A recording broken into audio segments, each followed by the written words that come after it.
বিজেপিৰ বিটিআৰ শান্তি চুক্তিৰ পিছতো কেন্দ্ৰীয় ৰাজ্য চৰকাৰ আৰু মিত্ৰজোঁটক বুঢ়া আঙুলি দেখুৱাই গঠিত হোৱা এনডিএফবিৰ পূৰ্ণ সমৰ্থনত অঞ্জলি দৈমাৰীৰ নেতৃত্বত এবিপিয়ে সৃষ্টি কৰিছে ৰাজনৈতিক সন্ত্ৰাস।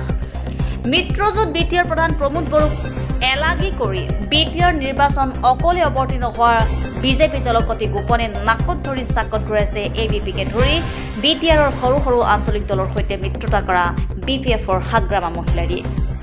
আগন্তুক দুৰ্গা পূজাৰ পূৰ্বে অসমৰ সৰ্ববৃহৎ কেন্দ্ৰীয় বড়ো ৰাজ্য তথা বিটিআৰত চৰকাৰ গঠন হ'ব নিৰ্বাচন। আৰু ইতিমধ্যে নতুন দিল্লী আৰু অসমৰ দিছপুৰৰ মিত্ৰজোঁট বিজেপি চৰকাৰে বিটিআৰ মিত্ৰজোঁটক এৰি অকলশৰীয়াকৈ বিটিআৰ নিৰ্বাচনত অৱতীৰ্ণ হৈছে।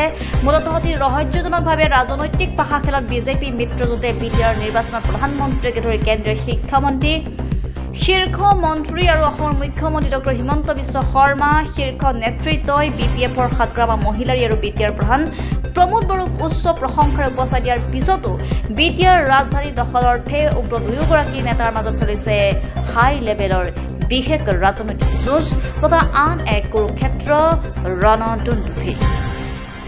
উল্লেখ্য যে সদৌ বড়ো ছাত্ৰ সন্থা চমুকৈ এফচুকে ধৰি বড়ো জাতীয় সংগঠনসমূহে বিটিআৰত সকলো আঞ্চলিক জাতীয় ৰাজনৈতিক দল একত্ৰিত হৈ নিৰ্বাচনত অৱতীৰ্ণ হ'বলৈ বাৰম্বাৰ আহ্বান জনোৱাৰ পিছতো বিজেপি মিত্ৰ দলকে ধৰি শাসনাধিষ্ঠ বিটিআৰ প্ৰধান প্ৰমোদ বড়োক হলঠেকত পেলাবলৈ এসময়ৰ বিশ্ব ত্ৰাসৰ মষ্ট ৱান্টেড এনডিএফবিৰ কেন্দ্ৰীয় সভাপতি ৰঞ্জন দৈমাৰী ওৰফে ডিআৰ নাভলাক বাৰম্বাৰ কেন্দ্ৰীয় ৰাজ্য চৰকাৰে ক্ষমা কৰিব শান্তি আলোচনাৰ অবিহনে কেন্দ্ৰীয় কাৰাগাৰত আবদ্ধ কৰি ৰখাৰ তীব্ৰ ক্ষোভ প্ৰকাশ কৰি বিটিআৰত শীৰ্ষ মানৱ অধিকাৰ নেত্ৰী তথা অসমৰ এসময়ৰ বিশ্বজুৰি ভাইৰেল হোৱা বড়ো জাতীয় নেত্ৰী অঞ্জলি দৈমাৰীৰ নেতৃত্ব তথা প্ৰাক্তন এনডিএফবিৰ সহযোগত অল্টাৰনেটিভ পাৰ্টি অৱ বড়োলেণ্ড চমুকৈ এবিপি নামৰ আঞ্চলিক ৰাজনৈতিক দল গঠনে এতিয়া দেখা গৈছে কেন্দ্ৰীয় বিজেপি আৰু ৰাজ্যৰ মিত্ৰজোঁটৰ আঞ্চলিক ৰাজনৈতিক দলসমূহৰ মাজত হাহাকাৰ সৃষ্টি কৰিছে।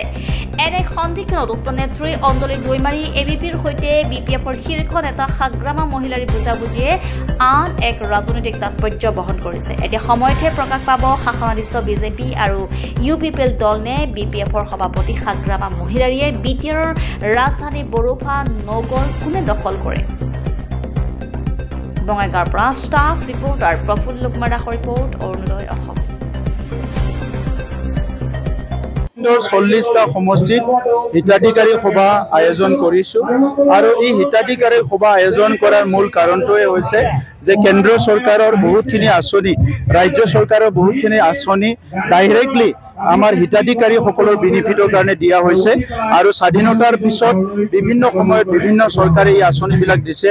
আমাৰ সময়ত এতিয়া কাউন্সিলতো প্ৰায় 30টা আমি ফ্লেগশ্বিপ প্ৰগ্ৰাম আমি গাঁও অঞ্চলৰ উন্নয়নৰ কাৰণে দুখীয়া মানুহৰ উন্নয়নৰ কাৰণে মহিলাসকলৰ উন্নয়নৰ কাৰণে খেতিয়কৰ উন্নয়নৰ কাৰণে সেই আঁচনিবিলাক যুৱ যুৱতীসকলৰ উন্নয়নৰ কাৰণে অনা হৈছে।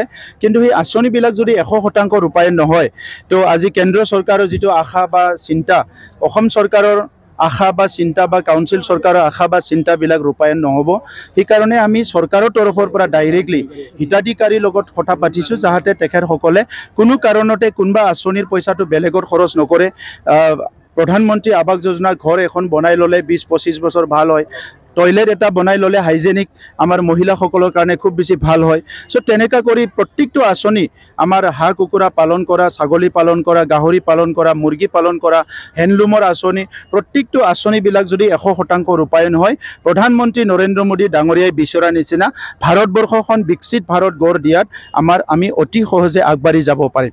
গতিকে কাউন্সিল চৰকাৰ বহি থকা নাই আমি যাতে এই কথাবিলাক সজাগতা কৰিব পাৰোঁ আৰু বাস্তৱত ৰূপায়ণ কৰাত আমি 100% সফল হ'ব পাৰোঁ। ইয়াৰ কাৰণে আজি হিতাধিকাৰী সভাটো লোৱা হৈছে আমাৰ তাত কাউন্সিলত কাউন্সিপি দল হিচাপে আজি কাউন্সিলত তেখেতসকলে কাম চাম কৰি আছে আৰু তেখেতসকলৰ EM আছে তেখেতসকলৰ MLA আছে এজন দুজন যিমানেই নাথাকক। চ' এটা ৰাষ্ট্ৰীয় দল হিচাপে তেখেতসকলে এই অঞ্চলত কাম কৰি আছে। তেখেতসকলৰ এজেণ্ডাটো তেখেতে জানিব আমাৰ এজেণ্ডাটো আমি জানিম।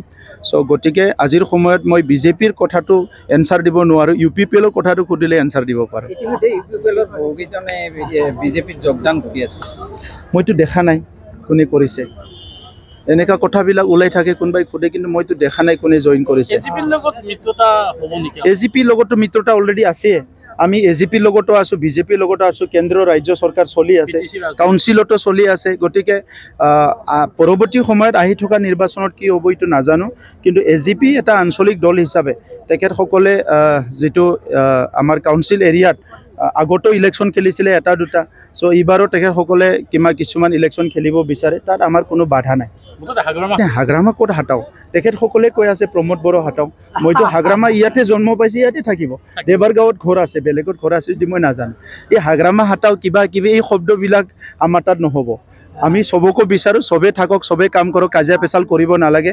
ৰাইজেহে মেণ্ডেটটো দিব। মই হাতাওঁ বুলি ক'লে হাতাওঁ কৰিব নেকি? তেখেতে যদি বেছি মৰম কৰে তেখেতকে দিব, মোক মৰম কৰি যদি মোক দিব। গতিকে আজিৰ সময়ত ৰাজনীতিটো ইমান মানে তুলুঙা মন্তব্য কৰি মানে পাৰ্লিয়ামেণ্টাৰী কথাবিলাক কয়, মানে যিবিলাক কথা আমাৰ সমাজৰ কাৰণে কোনো প্ৰয়োজন নাই, এনেকুৱা কথাবিলাক কয় ৰাজনীতি কৰাটো মই নাভাবোঁ।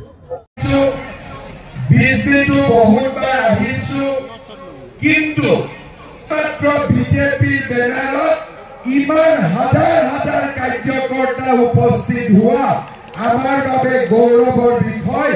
মই চিৰাঙৰ কাৰ্যকৰ্তাসকলক ধন্যবাদ আৰু অভিনন্দন জনাইছো। শ্ৰদ্ধাৰ ৰাইজ, আপোনালোক সকলোৱে জানে যে দুৰ্গা পূজাৰ আগতে আমাৰ বিটিআৰত নিৰ্বাচন হ'ব আৰু বিটিআৰত নতুন চৰকাৰ গঠন হ'ব। দুৰ্গা পূজাৰ পিছত মাৰ্চ এপ্ৰিল মাহত দিছপুৰৰ কাৰণে বিধানসভাত ইলেকশ্যন হ'ব, আমাৰ বিটিআৰতো ইলেকশ্যন হ'ব। তাৰ মানে বিটিআৰৰ কাৰ্যকৰ্তাসকলৰ একদম ৰেষ্ট নাই। প্ৰথমতে বিটিআৰৰ পিছত দিছপুৰ, একেবাৰে এপ্ৰিল মাহলৈকে আপোনালোকে যুদ্ধৰ বাবে সাজু হৈ যাব লাগিব। বুজিছেনে কথাটো?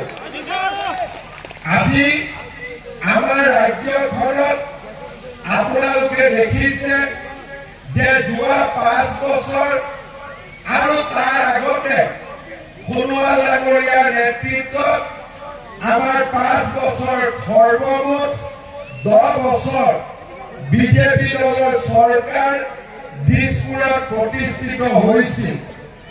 কংগ্ৰেছৰ যেতিয়া চৰকাৰ আছিলে, বিটিআৰত প্ৰতিটো দিনে গুলি, বন্দুক, ধৰ্ণা, ধৰ্মঘট, গোষ্ঠীগত সংঘৰ্ষ আৰু সাম্প্ৰদায়িক সংঘৰ্ষ। যোৱা 10টা বছৰ বিটিআৰৰ ৰাইজে, বিশেষকৈ বড়ো চুক্তিৰ পিছত বিটিআৰৰ ৰাইজে আজি শান্তিত বাস কৰিব পাৰিছে। 2014 চনত নৰেন্দ্ৰ মোদী ডাঙৰীয়া আমাৰ দেশৰ প্ৰধানমন্ত্ৰী হ'ল। প্ৰধানমন্ত্ৰী হোৱাৰ পিছৰে পৰা তেখেতে বিটিআৰত শান্তি প্ৰতিষ্ঠাৰ বাবে কাম কৰিছিলে। 2020 চনত বিটিআৰৰ চুক্তি স্বাক্ষৰিত হয়। 2021 চনৰ 10 মে তাৰিখে মই অসমৰ মুখ্যমন্ত্ৰী হওঁ আৰু প্ৰথমবাৰ যেতিয়া মই প্ৰধানমন্ত্ৰী ডাঙৰীয়াক লগ কৰিছিলো, প্ৰধানমন্ত্ৰী ডাঙৰীয়াই মোক কৈছিলে যে তুমি চাবা বিটিআৰত যাতে কেতিয়াও আৰু অশান্তিৰ পৰিৱেশ সৃষ্টি নহয়, সকলো শ্ৰেণীৰ জনসাধাৰণে যাতে শান্তি আৰু সুৰক্ষা বিচাৰি পায়। আজি মই গৌৰৱ অনুভৱ কৰোঁ যে 4 বছৰ 4-5 মাহ মই অসমৰ মুখ্যমন্ত্ৰীৰ দায়িত্বত আছো। আপুনি স্বাস্থ্য সেৱাৰ সৈতে জড়িত হ'ব বিচাৰে নেকি? লেবৰেটৰী টেকনিচিয়ান বা অন্য পেৰামেডিকেল টেকনিচিয়ান হিচাপে সন্মানজনক বৃত্তিত নিয়োজিত হ'ব বিচাৰে নেকি? তেনেহলে আপুনি যোগাযোগ কৰিব পাৰে ইনষ্টিটিউট অফ এলাইড হেল্থ সায়েন্সৰ সৈতে। ইনষ্টিটিউট অফ এলাইড হেল্থ সায়েন্সত diploma in medical laboratory technology, bachelor in medical laboratory technology আদি কোৰ্চত এডমিশ্যনৰ সুবিধা লাভ কৰিব। ইনষ্টিটিউট অফ এলাইড হেল্থ সায়েন্সত উপলব্ধ সকলোবিলাক কোৰ্ছে university recognise recognise course institute of allied health সায়েন্সৰ এডমিশনৰ বাবে যোগাযোগৰ ঠিকনা তেতেলিয়া এলপি স্কুলৰ সমীপত গুৱাহাটী ফোন নম্বৰ 600006263881 বা 6001089572